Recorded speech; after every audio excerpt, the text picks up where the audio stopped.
नमस्कार, आप देख रहे हैं नेक्स्ट 9 न्यूज और मैं हूं आपके साथ मनीष कुमार सैनी। बिहार में 4 विधानसभा सीटों पर होने वाले उपचुनाव से पहले सभी राजनीतिक पार्टियों के बीच अब सियासी खींचतान तेज होती हुई नजर आ रही है। देखा जाए तो जिस तरह से बिहार में 2 अक्टूबर को अपने जनसुराज आंदोलन को पार्टी में तब्दील करने के बाद प्रशांत किशोर 4 विधानसभा सीटों पर होने वाले उपचुनाव में भागीदारी निभाते हुए नजर आ रहे हैं, अपने प्रत्याशी उतारते हुए नजर आ रहे हैं, चुनाव लड़ने की बात कहते हुए नजर आ रहे हैं। उसके साथ साथ बिहार के विधानसभा चुनाव 2025 के लिए भी मुखरता से यहाँ कहीं ना कहीं मैदान में उतरने की बात प्रशांत किशोर द्वारा कही जा रही है। और ऐसे में किसी भी पार्टी के साथ गठबंधन ना करते हुए क्या प्रशांत किशोर बिहार के अंदर उपचुनाव और उपचुनाव के बाद विधानसभा चुनाव में कोई बड़ा खेल करते हुए नजर आ सकते हैं? क्या बिहार के वोट बैंक को, बिहार की जनता को साधने के लिए प्रशांत किशोर जो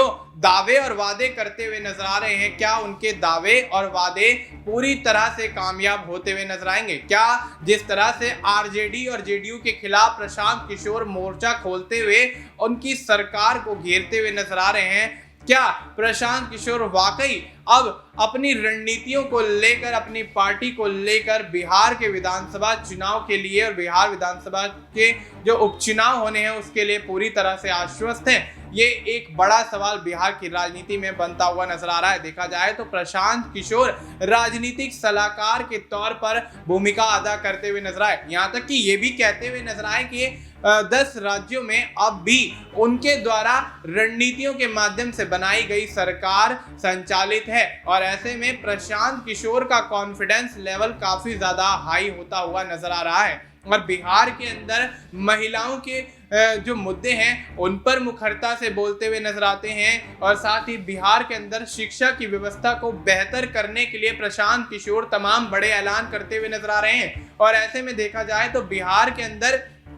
शराबबंदी को लागू करने की बात भी प्रशांत किशोर कहते हुए नजर आते हैं। और ये भी कहते हुए नजर आते हैं कि शराबबंदी से जो रेवेन्यू आएगा उससे बिहार के विकास को आगे बढ़ाते हुए नजर आएंगे। तो स्थिति साफ है कि बिहार के अंदर तमाम जो मुद्दे नीतीश कुमार की और एनडीए की सरकार को इस वक्त घेरे हुए हैं, उन सभी मुद्दों पर मुखरता से प्रशांत किशोर बोलते हुए नजर आ रहे हैं। और जिस तरह का कॉन्फिडेंस लेवल उनके अंदर देखा जा रहा है तो स्थिति साफ है कि अगर बिहार के अंदर विधानसभा के उपचुनाव में 4 में से एक भी सीट प्रशांत किशोर निकालने में कामयाब रहते हैं तो बेशक वो बिहार के विधानसभा चुनाव में अकेले के दम पर भी कोई बड़ा खेला जरूर करते हुए नजर आ सकते हैं। और अगर बड़ा खेला नहीं भी कर पाते हैं तो बिहार के वोट बैंक में सेंधमारी जरूर करते हुए नजर आएंगे। बिहार के अंदर आरजेडी और जेडीयू के वोट बैंक को साधने के लिए एमवाई फैक्टर का भी इस्तेमाल प्रशांत किशोर द्वारा किया जा सकता है। और ऐसे में जिस तरह से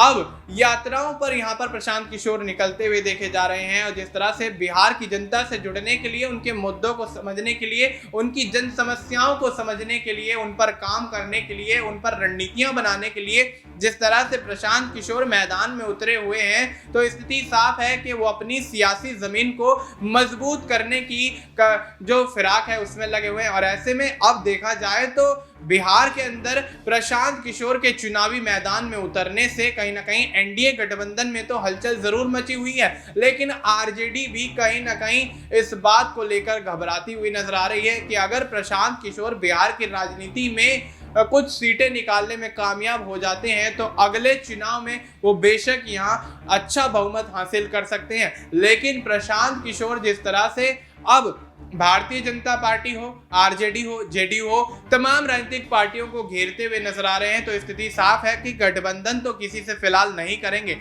लेकिन अगर गठबंधन नहीं करेंगे तो क्या बिहार के अंदर 2025 में जो विधानसभा चुनाव होना है उसमें प्रशांत किशोर का सफर आसान होता हुआ नजर आएगा? क्योंकि देखा जाए तो अभी फिलहाल जो स्थिति बिहार की है उसमें 4 विधानसभा सीटों पर उपचुनाव होना है, लेकिन उपचुनाव में तो यहाँ कहीं ना कहीं बाजी जरूर मार सकते हैं। और अगर उपचुनाव में बाजी मार भी लेते हैं तो क्या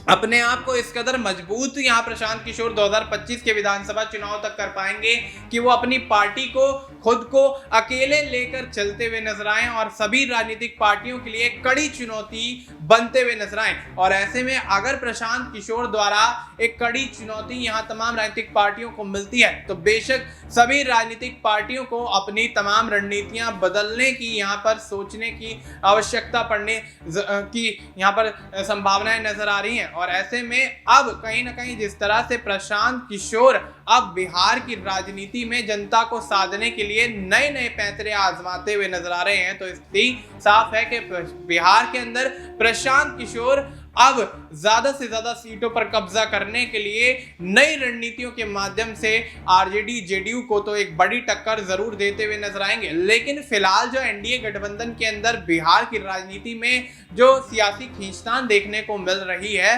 वो सियासी खींचतान इस बात का सबूत है कि आगामी जो बिहार के विधानसभा चुनाव होंगे उसमें विरोधी दलों के लिए राहें आसान होती हुई नजर आएंगी, क्योंकि कुछ समय पहले तक जिस तरह से भारतीय जनता पार्टी कहीं ना कहीं एनडीए गठबंधन को लेकर चिंतित होती हुई नजर आई, क्योंकि बिहार के अंदर नीतीश कुमार के विचार भारतीय जनता पार्टी से मिलते हुए नजर नहीं आ रहे हैं। और जिस तरह से यहाँ चिराग पासवान सीएम पद की मांग करते हुए नजर आए थे और वहीं 25 सीटों की मांग जीतन राम मांझी करते हुए नजर आए थे। एक समय वो भी था जब बिहार के अंदर जो सम्राट चौधरी उप मुख्यमंत्री हैं बिहार के, वो भी सीएम बनने का दावा करते हुए नजर आए थे। ये भी कहते हुए नजर आए थे कि मुरैठा तभी हटाएंगे, पगड़ी जभी खोलेंगे और बाल तभी मुंडवाएंगे जब नीतीश कुमार को सीएम पद से हटा दें। लेकिन भारतीय जनता पार्टी इस मामले को लेकर कुछ भी बोलती हुई नजर नहीं आई। और ऐसे में अब जब यहाँ प्रयागराज जाते हैं, वहां पर सरयू में स्नान करते हैं, तो उसके बाद कहीं ना कहीं जिस तरह से प्रशांत किशोर की अब बात बिहार की राजनीति में होती हुई नजर आ रही है, तो उससे कहीं ना कहीं एनडीए गठबंधन की फूट उनके लिए थोड़ा बहुत संकेत जरूर लेकर आएगी कि बिहार के अंदर उनका यहाँ पर कुछ ना कुछ जरूर बड़ा खेला जो है वो होता हुआ नजर आ सकता है। लेकिन जिस तरह से एनडीए की फूट की अगर बात करें तो एनडीए में जो फूट पड़ी थी उसमें कहीं ना कहीं भारतीय जनता पार्टी पूरी तरह से इस बात को लेकर चिंतित थी। लेकिन कुछ समय से माहौल फिलहाल शांत है। लेकिन क्या यही फूट, यही जुमलेबाजी, यही बयानबाजी, एक दूसरे के खिलाफ मोर्चा खोलना कहीं ना कहीं भारतीय जनता पार्टी को, एनडीए गठबंधन को बिहार की राजनीति में एक बार फिर से घेरता हुआ नजर आएगा। और ऐसे में जिस तरह से पशुपति पारस की अगर बात कर लें तो पशुपति पारस भी कहीं ना कहीं अकेले के दम पर चुनाव लड़ने की बात कहते हुए नजर आए, क्योंकि एनडीए ने उनको लोकसभा चुनाव के अंदर एक भी सीट नहीं दी और एक भी सीट ना देने के कारण ही कहीं ना कहीं पशुपति पारस भी 243 सीटों पर अकेले के दम पर चुनाव लड़ने की बात कहते हुए नजर आए। तो स्थिति साफ है कि बिहार के अंदर प्रशांत किशोर के लिए अब आरजेडी एक चुनौती है, एनडीए गठबंधन एक चुनौती है, पशुपति पारस एक चुनौती है। तो अब ऐसे में चुनौतियों से भरे इस बिहार की राजनीति में क्या प्रशांत किशोर अपने आप को साबित करते हुए नजर आएंगे? क्या जिस तरह की रणनीति वो लेकर चले हैं उन रणनीतियों में